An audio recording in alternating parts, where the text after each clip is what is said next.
चंद्रपुर नाम का एक छोटा सा गांव था। उस गांव में भोगी और योगी नाम के दो सगे भाई रहते थे। भोगी बड़ा भाई था और योगी छोटा भाई। दोनों भाई आपस में बड़े प्यार और समझदारी के साथ रहते थे। दोनों ही भाइयों की शादी हो चुकी थी।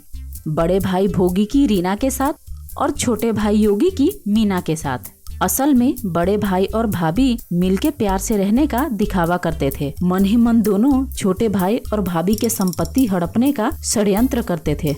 पत्नी, क्या जरूरत थी योगी को 20,000 रुपए देने की? कभी तो कहते हो कि संपत्ति हड़पनी है और कभी इतना प्यार लुटाते हो। आपका असली चेहरा तो मुझे समझ ही नहीं आता। भाग्यवान, तुम नहीं समझ पाओगी मेरी चाल को। विश्वासघात करने के लिए पहले विश्वास बनाना भी पड़ता है। योगी को मैं इतना प्यार इसलिए दे रहा हूँ कि कल को संपत्ति हड़प करने की बात उसे पता लग भी जाए तो वह मांगने की हिम्मत न कर पाए।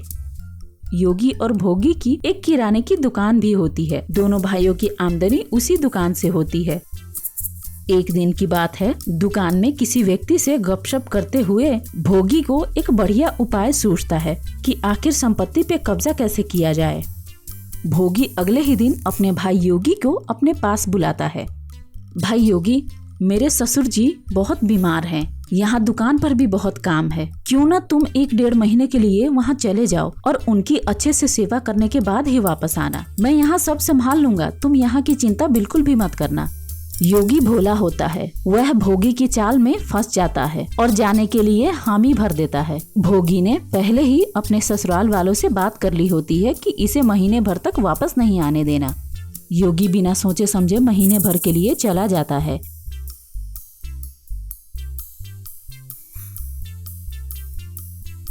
जैसे ही योगी जाता है, भोगी और उसकी पत्नी मिलकर मीना और उसकी छोटी बच्ची को घर से निकाल देते हैं। नौकरों के लिए बनाया हुआ घर में भेजकर संपत्ति पे कब्जा कर लेते हैं। इधर योगी 1.5 महीने बाद अपने घर लौटता है।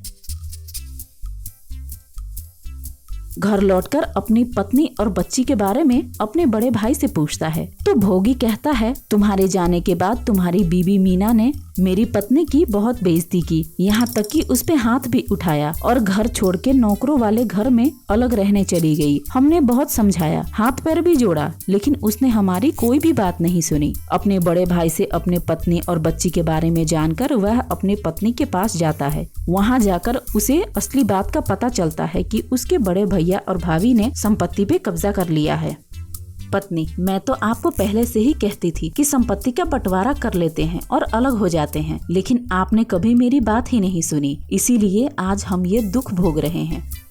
योगी, मीना, इंसान वही छीन सकता है जो उसके हाथ में होता है। कोई कभी किसी का भाग्य नहीं छीन सकता। हमारे भाग्य में यदि सुख लिखा है तो हम उसे दोबारा प्राप्त कर लेंगे। एक संपत्ति के कारण अपने भाई बंधुओं से मतभेद करना ठीक नहीं है, कह के अपने पत्नी को समझाता है। समय अपने हिसाब से बीतता जाता है और उस वर्ष के पितरों का श्राद्ध करने का समय आ जाता है। भोगी की पत्नी रीना मन ही मन विचार करती है कि श्राद्ध का अच्छा मौका है अपनी शान दिखाने का। क्यों न संबंधियों को खाने पे बुलाया जाए, जरा उन्हें भी तो पता चले कि मैं किस ठाठ से जीती हूँ। उधर योगी की पत्नी भी अपने पति से श्राद्ध करने के विषय पे चर्चा करती है। कल से श्राद्ध शुरू हो रहे हैं, जरा भी पैसे नहीं हैं। श्राद्ध करें या ना करें, मुझे तो कुछ समझ नहीं आ रहा।